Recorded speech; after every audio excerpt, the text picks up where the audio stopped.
হাদিয়া যিনি নেন হুজুর আমাদেরকে প্রশ্ন অনেকেই করেন, হুজুর সাহাবায়ে কেরাম তারা তো ইমামতি করে হুজুর টাকা পয়সা দেয় নেই, তাদের কোনো বেতন ছিল না, আর হুজুর আপনারা ওয়াজ করে হাদিয়া দেন, এরপরে মসজিদে ইমামতি করে হুজুর হাদিয়া দেন। সাহাবায়ে কেরাম ইমামতি করে বেতন নিত না, বেতন ধরা ছিল না, বেতন লাগতো না, তারা যেই পরিমাণ হাদিয়া পেত বেতনের চেয়ে আরো বেশি পেত। আর আমাদের দেশের মানুষদের কিপটা বোম মারলে পকেট দিয়ে 1 টাকা হাদিয়া বের হয় না, ঠিক না? মসজিদের কমিটির লোকেরা মসজিদের চাঁদার জন্য যাইতে যাইতে জুতা 2 জোড়া শেষ, মাসে যে কতবার গেছে, দুনিয়ার সব কাম করে, স্কুলের বেতন বাকি থাকে না, অঙ্কের স্যারের বেতন বাকি থাকে না, ইংরেজির টিচারের বেতন বাকি থাকে না, খালি মসজিদের চাঁদা আর মসজিদের হুজুর, যে হুজুর কোরআন পড়ায় ওই হুজুরের কোরআন, ওই হুজুরের টাকা বাকি থাকে, আর মসজিদের টাকা শুধু বাকি থাকে, ঠিক না? বেশিরভাগ মানুষের এই যে হাতের সাথে তেলাওয়াত করবেন, ভাই আপনি নিজের থেকে এসে দেওয়া দরকার। জানি না আপনাদের এলাকায় কি অবস্থা, জানি না, আমি বিভিন্ন এলাকার কথা বলছি, যে মসজিদে আপনার জন্য বরাদ্দকৃত মাসে 2-4 হাজার টাকা, 500-1 হাজার টাকা, এটাই আপনি পকেট থেকে বের করেন না, তো ইমাম সাহেব যদি হাদিয়া নেওয়া ছাড়া ইমামতি করে তাইলে তো কয়দিন পরে এই ইমাম সাহেবকে খুঁজে পাওয়া যাবে না, কারণ ওনার দিদি আছে, বাচ্চা আছে। সাহাবায়ে কেরামের সবচেয়ে বড় সম্পদ যেটা ছিল, সাহাবায়ে কেরামের সবচেয়ে বড় গুণ যেটা ছিল, সেটা হলো দানের হাত লম্বা ছিল। সুবহানাল্লাহ বলেন, দানের হাত লম্বা ছিল। আবু বকর রাদিয়াল্লাহু আনহু, ওমর রাদিয়াল্লাহু আনহু সহ সাহাবায়ে কেরাম বসে আছেন, নবী সাল্লাল্লাহু আলাইহি ওয়াসাল্লাম বললেন তাসাদদাকু লিল্লাহ, আল্লাহর জন্য দান করো, আল্লাহর জন্য দান করো। সাহাবায়ে কেরাম বাসায় চলে গেলেন, কেউ 10 ভাগের 1 ভাগ, কেউ 5 ভাগের 1 ভাগ। ওমর রাদিয়াল্লাহু আনহু সমস্ত সম্পত্তিকে 2 ভাগ করে অর্ধেক পরিবারের কাছে রেখে বাকি অর্ধেক সম্পত্তি আল্লাহর জন্য দান করে দিয়েছেন। সাহাবায়ে কেরাম অবাক হয়ে আছেন। এইবার বোধহয় আমলের দিকে, এইবার বোধহয় প্রতিযোগিতা, আমলের প্রতিযোগিতায় ওমর রাদিয়াল্লাহু আনহু সম্ভবত 1 নম্বরে চলে যেতে পারে। সাহাবায়ে কেরাম বড় অবাক, এত সম্পদ দান করছে, অর্ধেক দান করে দিয়েছেন। কিন্তু অপেক্ষা করতে লাগলো, আরেকজন সাহাবী বাকি আছে যিনি সব সময় আমলের দিকে 1 নম্বরে থাকে, তার নাম কি? আবু বকর রাদিয়াল্লাহু আনহু। কিছুক্ষণ পরে আবু বকর রাদিয়াল্লাহু আনহু আসলেন, নবী সাল্লাল্লাহু আলাইহি ওয়াসাল্লাম জিজ্ঞেস করলেন, ইয়া আবা বকরিন মা আবকাইতা লি আহলিক, আবু বকর বলো তো দেখি, সম্পদ তো অনেক নিয়ে আসলা, পরিবারের কাছে কত পার্সেন্ট রেখে আর কত পার্সেন্ট নিয়ে আসলা? আবু বকর রাদিয়াল্লাহু আনহু মুস্কি হেসে দিয়ে বলছে, ইয়া রাসূলুল্লাহ, পরিবারের কাছে কতটুকু রেখে এসেছি জানতে চাচ্ছেন? আবকাইতু লাহুম আল্লাহ ওয়া রাসূলুহু, আমার পরিবারের কাছে আল্লাহ তার রাসূলকে রেখে বাকি সমস্ত সম্পত্তি আল্লাহর জন্য দান করে দিয়েছি। এইরকম দানশীল যে সমাজে থাকে, সেই সমাজে বেতনের দরকার আছে। আমার অনেক ছাত্র, আলহামদুলিল্লাহ, যেহেতু আমি দাওরায় ক্লাস নেই, হাদিস পড়াই, তো দাওরা শেষ করার পরেই ছাত্ররা অনেক ক্ষেত্রে হচ্ছে মিশকাত, দাওরা শেষ করার পরেই অনেকেই বিভিন্ন খেদমত চায়। তো বলে হুজুর ঢাকাতে একেবারে আর কিছু না হলেও ঢাকাতে অন্তত যদি সম্ভব হয় একটা মুয়াজ্জিনি দেন, হুজুর টাকা লাগবে না, ইমামতি খতিবের ব্যবস্থা করেন, টাকা লাগবে না, বিনা পয়সায়। আরে বাবা, বিনা পয়সায় তুমি খতিব হইতে চাচ্ছ, বিনা পয়সায় ইমামতি করতে চাচ্ছ, যদি গুলশানে হয় আরো ভালো, মানে ধনী এলাকা যদি হয় আরো ভালো। বললাম কেন?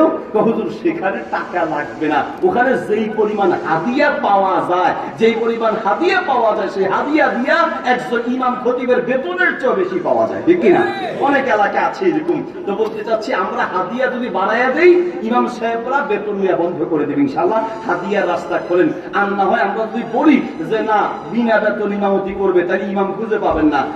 এক ওয়াক্তে ইমাম এক ওয়াক্তে থাকবে, আর এক ওয়াক্তে থাকবে না, কারণ পেটের ক্ষুধা সবচেয়ে বড় ক্ষুধা, ঠিক কিনা? আল্লাহ তাআলা বুঝার তৌফিক দান করুন। আর অনেক প্রশ্ন আছে, জি মাশাআল্লাহ, যদি দেখো আলহামদুলিল্লাহ। আসলে যেটা উচিত যে প্রশাসন সরকারি ভাবে ইমামদের জন্য ভাতার ব্যবস্থা করা, যাতে জনগণের কাছ থেকে উঠাইয়া ইমামকে চলতে না হয়, বরং সরকার রাষ্ট্রীয় ভাবে ইমামদের জন্য ভাতা নির্ধারণ করা উচিত। আর সেই ব্যবস্থা বাংলাদেশে হোক, আমরা প্রত্যেকে সেই ব্যবস্থা চাই, ঠিক কিনা? ইনশাআল্লাহ আল্লাহ তাআলা তৌফিক দান করলে বাংলাদেশ, আগামীর বাংলাদেশ ইনশাআল্লাহ কোরআনের বাংলাদেশ হবে, ইসলামের দেশ হবে। যখন কোরআনের দেশ আর ইসলামের দেশে পরিণত হবে, কোন ইমামকে টাকার জন্য কমিটির কাছে যেতে হবে না, মাস শেষে দেওয়ার জন্য কমিটির গোলামি করার প্রয়োজন হবে না। আজ সভাপতি, সেক্রেটারি, ক্যাশিয়ার কি বেয়াদবি মাফ করবেন, এদের কাছে অনেক ইমাম ঠেকা। কারণ কথা যদি সভাপতি, সেক্রেটারি, ক্যাশিয়ার কোন কমিটির বিরুদ্ধে, তারপরে কোন টাকাওয়ালার বিরুদ্ধে, কোন কোটিপতির বিরুদ্ধে, কোন স্যারের বিরুদ্ধে যায়, তো ইমাম সাহেবের চাকরি বেশি দিন টিকে না। ঠিক কথা বলেন, ঠিক কিনা? এই জন্য যদি তাদের ব্যবস্থা সরকারি বা রাষ্ট্রীয় ভাবে হয়, তাহলে ইনশাআল্লাহ এই ধরনের সমস্যা থেকে বাঁচবে। ইমামরা, ওলামায়ে কেরাম বুক ফুলিয়ে কথা বলতে পারবে। আমি তো বলি, ইমাম, মুয়াজ্জিন আর খতিবরা যদি এক হয়, চেঞ্জ হয়, পুরো বাংলাদেশ একদিনে চেঞ্জ হবে। খালি ইমাম, খতিব, মুয়াজ্জিন সাহেবরা যদি সিদ্ধান্ত নেয়, যেই বিয়ে বাড়িতে গায়ে হলুদের অনুষ্ঠানের নামে নাচানাচি চলে, নোংরামি চলে, যেই বিয়ের বাড়িতে নাচ গান অনুষ্ঠান চলে, কোন ইমাম সাহেব সেই বিয়ে বাড়িতে বিয়ে পড়াতে যাবে না। যারা মানুষের টাকা মেরে খায়, যারা সুদ খায়, যারা সুদের সাথে জড়িত, যারা ঘুষের সাথে জড়িত, যারা মানুষের টাকা মেরে খায়, যারা নামাজ পড়তে আসে না, যারা নামাজ পড়ে না, ইমাম সাহেবরা যদি সিদ্ধান্ত নেয়, তাদের জানাজা আমরা পড়াবো না, সারা বাংলাদেশ একদিনে পাল্টে যাবে। ঠিক কিনা? একদিনে পাল্টে যাবে। কিন্তু সেই সুযোগ কোথায়? কমিটির লোকেরা পাম দেয়, ইনজেকশন দেয়। হুজুর বাইরে বাইরে, হুজুর ওয়াজ করবেন কেমনে, কথা বলে কেমনে, হুজুর ভাইকে বাইরে চালাবেন। হুজুরও মাশাআল্লাহ 10 বছর ইমামতি করেন। 10 বছর আগের এলাকা যেমন, 10 বছরের পরেও তেমন, 10 বছরের আগেও যেমন, 10 বছরের পরেও তেমন। কোন ইমাম আর খতিব নিয়োগ হওয়ার পরে যদি এলাকায় পরিবর্তন না আসে, ওই ইমাম আর খতিব ব্যর্থ ইমাম, ব্যর্থ খতিব। ঠিক কিনা? পরিবর্তন আসতে হবে। কোন অবস্থা তারাবির টাকা নিয়ে ইমাম সাহেবদের বাড়াবাড়ি করা উচিত কি না? প্রশ্ন এটা আসলো। প্রশ্ন আমি আর একটা করি, তারাবির ইমাম সাহেবদের জন্য টাকা তুলে সেই টাকা তারাবির ইমামদেরকে না দিয়ে মসজিদের অন্য কোন কাজে লাগানো জায়েজ হবে কি না? প্রশ্ন মনে বুঝেন নাই? প্রশ্ন তো আপনি করছেন ইমাম সাহেবদেরকে আটকানোর জন্য। আমার একটা প্রশ্ন, পৃথিবীর সমস্ত আলেমরা একমত, আপনি টাকা তুলবেন তারাবি হাফেজ সাহেবদের কথা বলি, আপনি টাকা তুলবেন ইমাম সাহেবদের কথা বলি, আপনি টাকা তুলবেন মসজিদের খতিব সাহেবের কথা বলি, আপনি টাকা তুলবেন তারাবির হাফেজ সাহেবদের কথা বলে, হাফেজ সাহেবদের কথা বলে সেই টাকা হাফেজ সাহেবদেরকে দিতে হবে। মসজিদের অন্য কোন কাজে লাগানোর অনুমতি কোন আলেম ইসলামী শরীয়ত সম্মত হবে না। ঠিক কিনা? আলেম সেই কথা আপনি হাফেজদের জন্য তুলবেন, হাফেজ সাহেবরা বলে ঠিক জোরে বলতেছে নাকি? হ্যাঁ, এই হলো কথা। বাকি 1 নম্বর পয়েন্ট হলো যে আপনারা যদি হাফেজ সাহেবদের জন্য টাকা তুলেন, তাহলে অবশ্যই সেই টাকা হাফেজ সাহেবদেরকে দিতে হবে। যে হাফেজ সাহেবদের কথা বলে তুলেন। আর যদি বলেন যে মসজিদের জন্য দেন, তাহলে আপনি মসজিদের যে কোনো কাজে ইমাম, মুয়াজ্জিন, হাফেজ যে কোনো কাজে লাগাইতে পারবেন। 2 নম্বর পয়েন্ট হচ্ছে, হাফেজ সাহেবদের উচিত লা তাশতারু বিআয়াতি সামানান কলিলা। আপনি টাকার জন্য নামাজ পড়াবেন, টাকার জন্য তারাবি পড়াবেন, টাকার জন্য ইমামতি করাবেন, তাহলে কিয়ামতের মাঠে আপনাকে আসামির কাজ করায় দাঁড়াতে হবে। কারণ আপনি আল্লাহর কোরআন বিক্রি করে তারপরে তার বিনিময় গ্রহণ করেছেন। আর এই বিনিময় গ্রহণ করার মানে জাহান্নামের আগুন নিজের পেটে ঢুকানো। ঠিক কিনা? আচ্ছা, এটাই বাড়াবাড়ি করবেন। এর চেয়ে দুঃখের জন্য কিছু হতে পারে। আপনার জন্য যেই ফজিলত আল্লাহ রেখে দিয়েছেন, সেই ফজিলত সারা দুনিয়ার মানুষ চেষ্টা করে তার 1000 লক্ষ কোটি ভাগের 1 মর্যাদাও দিতে পারবে না। কয় টাকা আপনি পাবেন? 1 লাখ, 2 লাখ, 10 লাখ, যাই পান না কেন, আখিরাতের তুলনায় সেটা কিচ্ছুই নয়। যারা টাকার চিন্তা করে তারাবিতে পড়াবেন, তারাবি নামাজ পড়াবেন, যেদিন সরাসরি কোরআন তেলাওয়াত করা, সরাসরি ইমামতি করা, এই কাজে আপনি যদি দুনিয়ার উদ্দেশ্য, টাকার উদ্দেশ্য থাকে, তাহলে কিয়ামতের মাঠে আপনাকে আসামির কাজ করে দাঁড়াতে হবে। কোন অমুসলিমকে যাকাত ভাই পারবো না তো, আর একটু দিকে সময় নেই তো, আমার একটা বাতিল আছে। কোন অমুসলিমকে যাকাত দেওয়া যাবে কিনা? উত্তর হচ্ছে, কোন অমুসলিমকে যাকাত দেওয়ার কারণে যদি সে ইসলামের পথে ফিরে আসে মনে করেন অমুসলিম, কিন্তু সে হয়তো টাকার অভাবের কারণে সে ইসলাম গ্রহণ করতে পারতেছে না, বাড়ি থেকে তার উপরে চাপ সৃষ্টি করবে, মামলা দিবে, অথবা সে এলাকা ছাড়তে পারতেছে না, অথবা সে নিজে চলতে পারবে না, ইত্যাদি ক্ষেত্রে যদি আপনি দেখেন যে টাকা দেওয়ার কারণে সে ইসলামের পথে ফিরে আসবে, ইসলাম গ্রহণ করা তার জন্য সহজ হবে, সহযোগী হবে, তাহলে ওই অমুসলিমকে যাকাত দেওয়া যাবে। অন্যথায় কোন অমুসলিমকে যাকাত দেওয়া যাবে না। এরপর প্রশ্ন হচ্ছে, স্বপ্নদোষ হলে কি রোজা ভেঙে যাবে? উত্তর হচ্ছে, আগেই বলেছি, স্বপ্নদোষ হওয়ার কারণে রোজা ভাঙে না। নবী সাল্লাল্লাহু আলাইহি ওয়াসাল্লাম বলেছেন, হাদিসটি তিরমিজিতে এবং আবু দাউদে আছে, রুফিয়াল কলাম আন সালাস, আনিন নাইমি হাত্তা ইয়াস্তাইকিযা, ওয়া আনিস সাবি হাত্তা ইয়াহতালিমা, ওয়া আনিল মাজনুনি হাত্তা ইয়াতুহা, ওয়া ফি রিওয়ায়াতিন হাত্তা ইয়াকিলা। কোন পাগল আর পাগলির উপরে শরীয়তের কোনো বিধান নাই। ঠিক তেমনি কোন ব্যক্তি যদি ঘুমের মধ্যে কোনো অন্যায় করে, এটার জন্য আল্লাহ মাফ করে দিয়েছেন। কোন বাচ্চা অন্যায় করলে মাফ করে দিবেন। ঘুমের ভিতরে স্বপ্নদোষ হলে এটার কারণে তার রোজা ভাঙবে না। আল্লাহ তাআলা আমাদেরকে বোঝার তৌফিক দান করুন। এর প্রশ্ন ছিল, কেউ যদি গোপনে জিনা করে আল্লাহ তাআলা তাকে ক্ষমা করবেন কিনা? উত্তর হচ্ছে, আল্লাহর কাছে ভালোভাবে তওবা করতে হবে, কান্নাকাটি করে ক্ষমা চাইতে হবে। প্রত্যেকটা অপরাধের জন্য আল্লাহ মাফ করবেন, কিন্তু আপনি একবার অপরাধ করবেন, ক্ষমা চাইবেন, আবার করবেন, একে অপর বারবার করবেন, এটার জন্য আল্লাহ তাআলা আপনাকে পাকড়াও করবেন। আপনি তওবা করবেন, আল্লাহর কাছে ভালোভাবে কান্নাকাটি করবেন। তওবা করার জন্য কয়েকটা শর্ত আছে। এক নম্বর শর্ত, যেই গুনাহ করছেন ওই গুনাহ না করার সিদ্ধান্ত নেবেন। নাম্বার 2, যেই গুনাহ করছেন সেই গুনাহ ছেড়ে দিবেন। নাম্বার 3, ওই গুনাহের জন্য অনুতপ্ত হবেন। নাম্বার 4, আল্লাহর কাছে কান্নাকাটি করে মাফ চাইবেন। নাম্বার 5, গুনাহ যদি কারো পাওনা হয়ে থাকে সেই পাওনা ফেরত দিতে হবে, তাহলে ইনশাআল্লাহ তাআলা আপনি আল্লাহর কাছে মাফ পাবেন। এরপর প্রশ্ন যে, গর্ভবতী মহিলা বা দুগ্ধ পান করানোর মহিলার জন্য রোজার হুকুম কি? সন্তান ভূমিষ্ঠ হলে কয়দিন রোজা রাখা নিষেধ? উত্তর হচ্ছে, যেই সকল মহিলা গর্ভবতী, রোজা রাখতে গেলে যদি গর্ভের শেষের দিকে বিশেষ করে হয় বা কয়েক মাস হয়, এটা মহিলার উপর নির্ভর করবে। যদি রোজা রাখার কারণে তিনি দুর্বল হয়ে যাবেন, বিশেষ করে শেষের দিকে হলে দুর্বল হয়ে যাওয়ার সম্ভাবনা বেশি, কারণ তখন মহিলাদের একটু স্বাস্থ্যের আর শক্তির দরকার হয়। তো এইরকম যদি রোজা রাখতে গেলে আপনি দুর্বল হয়ে যাবেন, বাচ্চা দুর্বল হয়ে যাবে, ওজন কমে যাবে, আপনার শক্তি কমে যেতে পারে, তাহলে আপনি রোজা ভাঙতে পারেন। প্রত্যেকটা রোজার জন্য পরবর্তীতে একটা করে রোজা আদায় করতে হবে, অর্থাৎ যতটা ভাঙবেন ততটা রোজা পরবর্তীতে রেখে দিবেন। যদি কোনো কারণে যতটা রোজা ভাঙবেন ততটা রোজা যদি আপনি না কি ভাই আমি বলেন কি, আচ্ছা তাহলে একটু আওয়াজ কম করতে হবে। আচ্ছা, রোজা যতটা ভাঙবে ততটা রোজা পরবর্তীতে আদায় করবে। যদি কোনো কারণে যেই কয়টা রোজা ভেঙেছে পরবর্তীতে ওই কয়টা রোজা আদায় করার মতো তার অবস্থা নাই, অসুস্থ হয়ে যায়, তাহলে আপনাকে ওই রোজার প্রত্যেকটা রোজার বিনিময়ে একজন করে মিসকিনকে খাওয়াইতে হবে, ফিদিয়া দিতে হবে। ভাই কোথায় আপনার? ভাই কোথায় নিয়ে আসেন, ওনাকে নিয়ে আসেন, আপনাদেরকে নিয়ে আসেন। জি, বুঝতে পেরেছেন? তাহলে প্রত্যেকটা রোজার বিনিময়ে একটা করে রোজা রাখবেন। রোজা রাখতে না পারলে আপনি ফিদিয়া দিবেন। ফিদিয়া কাকে বলে? ফিদিয়া তুআম মিসকিন, একটা রোজার বিনিময়ে একজন করে মিসকিনকে খাওয়াতে হবে। আল্লাহ তাআলা আমাদের সবাইকে অনেক। আরো কিছু প্রশ্ন আছে ভাই, তালিম ইসলামের মহিলাদের জায়েজ আছে কিনা? আমার ফ্যামিলি তালিম করে অনেক সময় দূর দূরান্তে সফর করে মাহরাম ছাড়া, এটা শরীয়ত সম্মত কতটুকু জায়েজ? প্রথম কথা হচ্ছে, মহিলাদের তালিম অত্যন্ত জরুরি, কারণ মহিলাদের তালিমের মাধ্যমে মহিলাদের মাঝে দিন পৌঁছাবে এবং মহিলাদের তালিমের মাধ্যমে মহিলারা সবচেয়ে বেশি ইসলাম থেকে দূরে সরে যাচ্ছে। সুদের কারবার থেকে শুরু করে অনেক কুসংস্কার মহিলাদের মধ্যে আছে। আমরা পুরুষরা মহিলাদের মাঝে এভাবে দাওয়াতি কাজ করতে পারি না।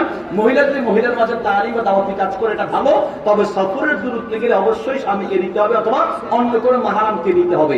আমাদের অনেক স্বামী আছে দুনিয়ার সব কাজে যেতে দেয়, মার্কেটে নিয়ে যায়, বেড়াতে নিয়ে যায়, কিন্তু স্ত্রী যদি দিনই কোনো কাজে যাবে বলেন তো সেই ক্ষেত্রে আমাদের অনেকের স্বামীদের মাথা গরম হয়ে যায়।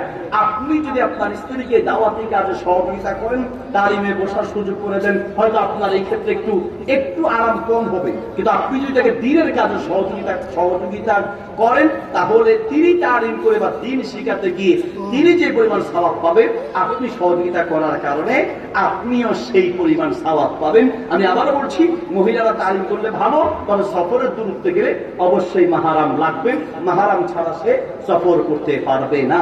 এটা হচ্ছে শরীয়তের একটা বিধান। আল্লাহ সুবহানাহু ওয়া তাআলা আমাদের সবাই ভাই ছেড়ে দিস কেমন? জি, সঙ্গীত বলবেন আপনারা কোথায় আছে ভাই? পাচ্ছে কয়টা বলছে? হ্যাঁ, তা আমাকে বলবো যে 10টা পর্যন্ত। জি, আপনার কোনো প্রশ্ন আছে? আর কেউ আছে যে আপনার প্রশ্ন করতে চাচ্ছেন? জি, তাদের শেষ করি। জি, মাশাআল্লাহ। অনেক বিবাহিত ইমাম চায়, কিন্তু দোষের বিষয় হচ্ছে সপ্তাহে একদিন বাড়িতে গেলে মুসলিমরা বহু কথা বলে, তো সেই ক্ষেত্রে তারা বিবি নিয়ে থাকার মতো ঘর দেয় না। হ্যাঁ, মাশাআল্লাহ, বিবাহিত ইমাম রাখা ভালো, যাতে করে তা যদি সম্ভব হয় কিন্তু বিবাহিত ইমাম হলে যে সবাই চরিত্রবান হবে এমনটা নয়, অবিবাহিত হোক বিবাহিত হোক চরিত্রবান হতে হবে, এটা হলো সবচেয়ে বড় কথা। আর বিবাহিত ইমাম রাখার পরে যদি তার স্ত্রীর হক আদায় করতে আপনি না দেন অথবা স্ত্রীকে রাখার সুযোগ না দেন, তাহলে তো এই ইমাম খারাপ পথে চলে যাওয়ার সম্ভাবনা থাকে। এবার ইমাম খারাপ পথে গেলে আপনার ইমামকে দোষারোপ করেন, বরং উল্টো উচিত তাকে আপনারা নিজেরা মাসে সময় নির্ধারণ করে দেয়া, যেই সময়গুলোতে তিনি অবশ্যই স্ত্রীর হক যেন আদায় করতে পারেন, এবং স্ত্রীর হক আদায় করার জন্য কয়দিন যেতে হবে কতদিন যেতে হবে সেটা ইমামের সাথে আপনারা বোঝাপড়া করবেন। তার হক আছে স্ত্রীর উপরে, স্ত্রীর হক আদায় করার জন্য সুযোগ না দিলে আপনারা কমিটি আপনারাও দোষী হিসেবে সাব্যস্ত হবেন। এর প্রশ্ন হচ্ছে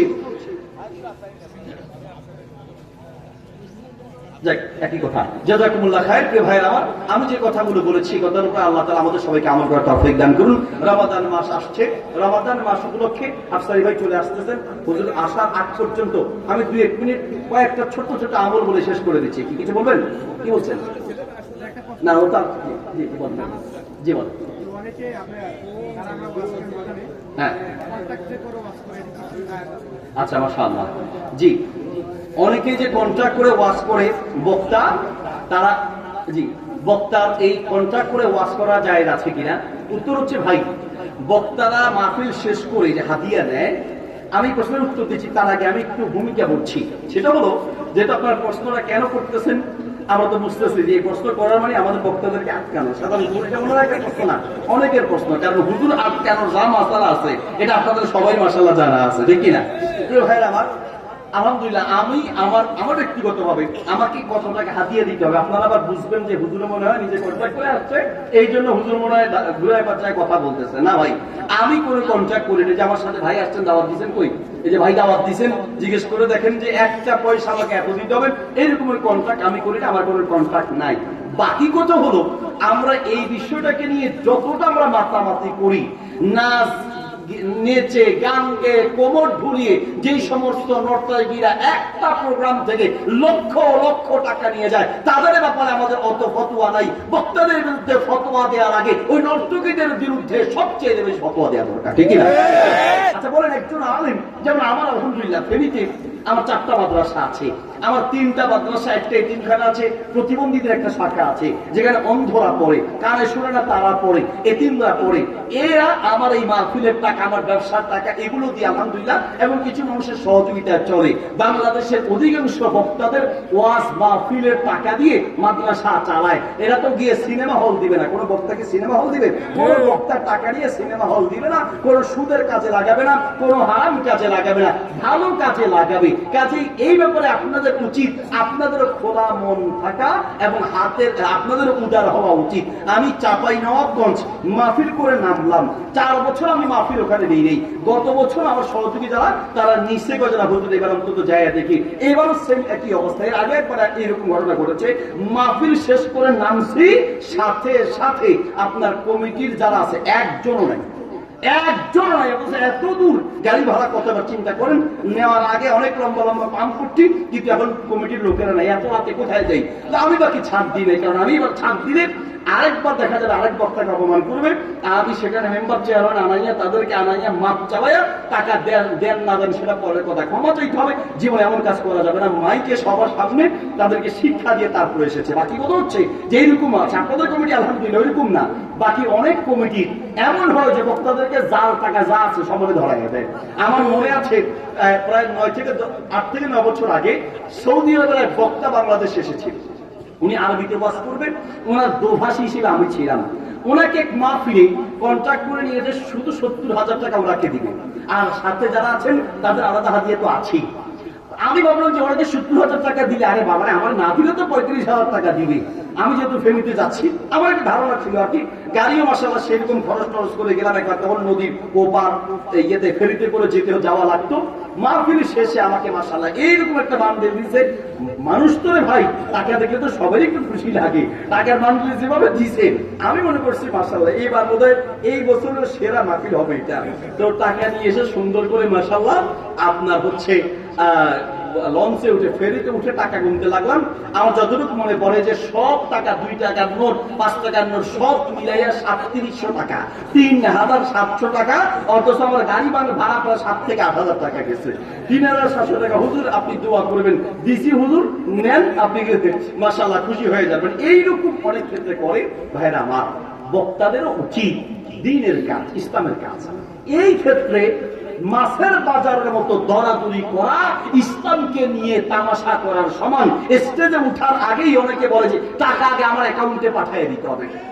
আসলে এরকম এগুলো কিয়ামতের মাঠে জালেমদের কাজ করে দাঁড়াতে হবে। কারণ আপনি ইসলামকে নিয়ে তামাশা করছেন। এই কথাগুলো যেন আপনাদের কান পর্যন্ত গিয়েছে। এবার আপনারা আপনাদেরকে প্রশ্ন কেন করছেন? এই জন্যই প্রশ্ন করছেন যে হুজুর আলেম মানুষ, তিনি ইসলামের কথা বলবে। হ্যাঁ, একটা তার খরচ আছে, হাদিয়া আছে, একটা ধারণা দিয়ে আপনাকে বলতে পারে বেশি থেকে বেশি, কিন্তু তাই বলে তাকে আগে অ্যাকাউন্টে পাঠিয়ে দিতে হবে, না হলে আসবে না। এইগুলো বাড়াবাড়ি। আর এইগুলোর কারণে আমরা অনেকের কাছে বক্তারা বড় লজ্জিত হয়ে আছে, ঠিক না? আল্লাহ তাআলা তাদেরকে বোঝার তৌফিক দান করুন। আর মাহফিলের কর্তৃপক্ষ থেকে যাদের বিবেক নেই তাদেরকে আল্লাহ বোঝার তৌফিক দান করুন। জাযাকুমুল্লাহ খায়ের। এরপরে প্রশ্ন হচ্ছে, উস্তাদ আমাদের সমাজে বহু আকীদা রয়েছে, আমরা কোন আকীদা গ্রহণ করব? উত্তর হচ্ছে কোরআন সুন্নাহয় বর্ণিত যে আকীদা সেটাই হচ্ছে ইসলামী আকীদা। তারা মানে অমুক হুজুর বলেছেন, তমুক হুজুর বলেছেন, এর নাম সহিহ আকীদা বা বিশুদ্ধ আকীদা বা ইসলামী আকীদা না। ইসলামী আকীদা হচ্ছে রাসূল সাল্লাল্লাহু আলাইহি ওয়াসাল্লাম যে আকীদায় ছিলেন, সাহাবায়ে কেরাম যে আকীদা গ্রহণ করেছেন, পূর্ববর্তী সালফে সালিহিনগণ যে আকীদা গ্রহণ করেছেন, কোরআন সুন্নাহর দলিল ভিত্তিক আকীদাই হলো ইসলামী আকীদা। সেই আকীদা আমাদেরকে গ্রহণ করতে হবে, কোরআন সুন্নাহর পথে চলতে হবে। ভাইরা আমার, আল্লাহ সুবহানাহু ওয়া তাআলা আমাদের সবাইকে যে কথাগুলো বলেছি এই কথার উপরে আমল করার তৌফিক দান করুন, আমিন। ভাইরা আমার, রমাদান আসছে। রমাদান আমি ছোট ছোট কয়েকটা আমল বলে দিচ্ছি, এই আমলগুলো করার চেষ্টা করব। ভাই আপনারা আরো দায়িত্বশীল হতে হবে, টাইম টু টাইম, কথা তো কথা, সিস্টেম বুঝতে হবে আপনাদের প্রোগ্রামে। নাম্বার 1 নাম্বার আমল হচ্ছে, আমাদেরকে তাকান, 1 নাম্বার আমল হচ্ছে রমাদান মাস আসলেই, এদিকে অন্যান্য মাসে পারি বা না পারি, অন্তত রমাদান মাসে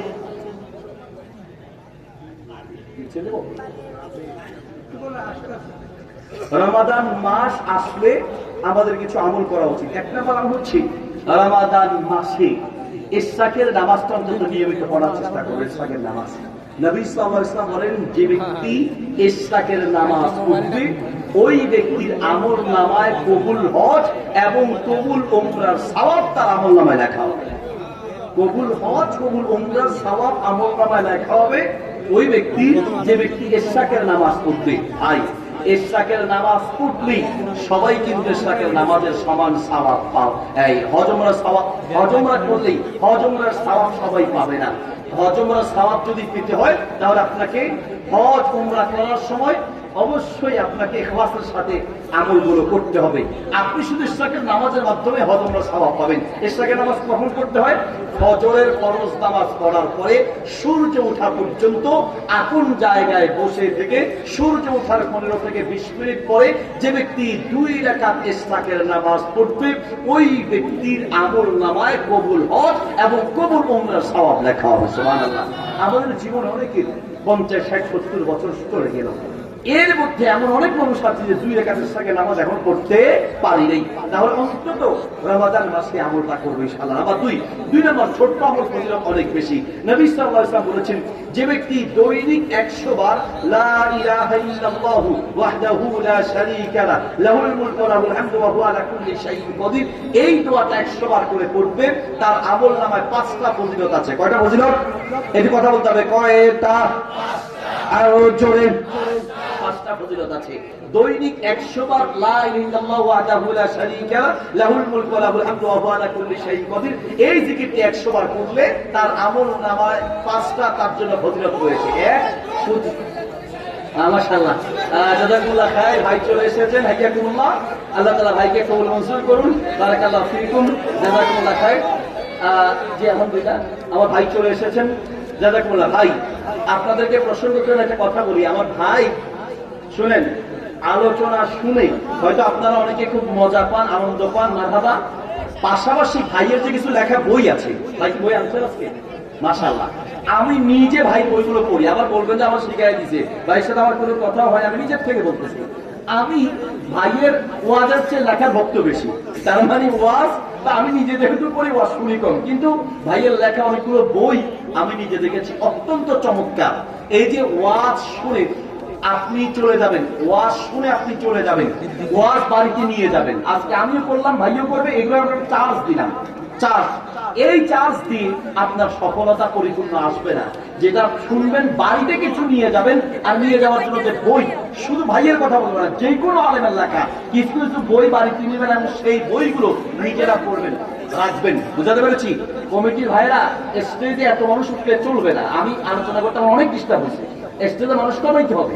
আমি যা করি ভাই একদম কথা শুনতে পারে না, পিছনে কথা শুনলে অনেক কষ্ট আমাদের কথা বলতে। মানুষ একটু কমাই দেন, আওয়াজ করবেন না।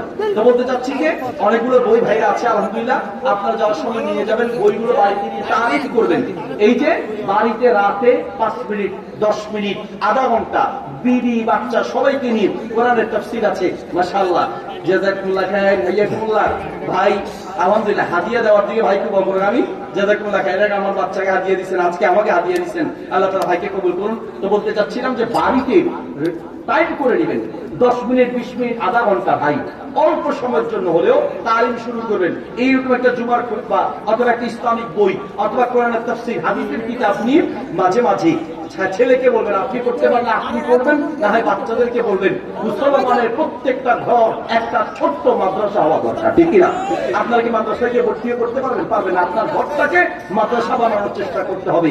জানেন পৃথিবীতে সবচেয়ে বেশি ষড়যন্ত্র শিক্ষার ব্যাপারে ষড়যন্ত্র, আর সেই ষড়যন্ত্র ইসলামী শিক্ষার ব্যাপারে। স্কুল কলেজ ভার্সিটিগুলোতে ইসলামের শিক্ষা নাই করে দেয়া হচ্ছে, কোরআনের শিক্ষা নাই করে দেয়া হচ্ছে। আমাদের দেশে একটা পরিবর্তন হয়েছে, আমরা চাই এদেশের মাটিতে আরেকটা পরিবর্তন হোক। সেই পরিবর্তন হোক স্কুল কলেজ ভার্সিটিগুলোতে আল্লাহর কোরআনের শিক্ষা বাধ্যতামূলক করা হোক, নবীর হাদিসের শিক্ষা বাধ্যতামূলক করা হোক, নবীর ইতিহাস সিরাত বাধ্যতামূলক করা হোক। তাহলে বাংলাদেশের স্কুল কলেজ ভার্সিটি থেকে আর কোন জনগণ মাথা উঁচু করে দাঁড়াতে পারবে না, ঠিক কিনা? শেষ পর্যন্ত বসবেন, কোন মুসাফা উঠা বসা কিচ্ছু দরকার নেই। আসসালামু আলাইকুম ওয়া রাহমাতুল্লাহি ওয়া বারাকাতুহু। আলহামদুলিল্লাহ, ধন্যবাদ মাওলানা শায়েখ মোহাম্মদ আলী সাহেবকে আমাদেরকে তার মূল্যবান আলোচনাটুকু উপহার দেওয়ার জন্য। সম্মানিত উপস্থিতি, আমরা দেখতে পাচ্ছি আমাদের আজকের মাহফিলের যিনি শিরোমণি প্রধান বক্তা মুহাদ্দিস রফিকুল্লাহ আফসারী সাহেব আমাদের মাঝে এসে উপস্থিত হয়েছেন। উনি কিছুক্ষণের মধ্যে আলোচনা শুরু করবেন। আমরা সকলে একটা তাকবীর দিয়ে হুজুরকে বরণ করবো ইনশাআল্লাহ। সকলের ইমানি পাওয়ার সকলটুকু কণ্ঠ উজাড় করে দিয়ে আমরা সকলে একসাথে তাকবীর দেবো ইনশাআল্লাহ।